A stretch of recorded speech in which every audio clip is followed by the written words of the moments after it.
কি হয়েছে ভাবি? ভাই শোনো, আমি কিন্তু এবারে মাইয়া না, এবারে বউ। আমি যা করি তাতেই দোষ। শোনো, আমি তোমার কিছু কথা বলবো, এই কথাগুলো বাড়ির অন্য কেউ যদি জানে তাইলে কিন্তু আমার আর এই বাড়িতে রাখবো না।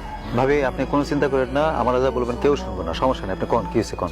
শোনো, যত তাড়াতাড়ি পারো তুমি তোমার বউরে বাড়ি থেকে নিয়ে যাও, নাইলে কিন্তু কিছুদিন পরে তোমার সংসার আর টিকবো না।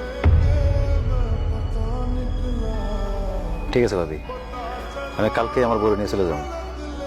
কালকে নিয়ে যাইতে পারবা কিনা সেই বিষয়ে কিছুটা সন্দেহ আছে। কেন?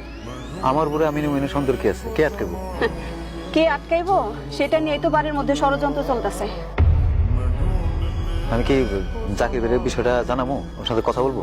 তোমার জাকির ভাইরে বইলা কোনো লাভ হইব না, সে তো একটা বেড়া। আম্মায় আমার গায়ে হাত তোলে, তোমার বউ আমার গায়ে হাত তোলে, তাতে তো সে ফেলায় ফাঁকা থাকে। তাহলে উপায় কি? কি করা যায় তাহলে ভাবি? সেটা তো তোমারে খুঁজে বের করতে হবে। আর শোনো, তোমারে নিয়ে কিন্তু বাড়ির মধ্যে বিশাল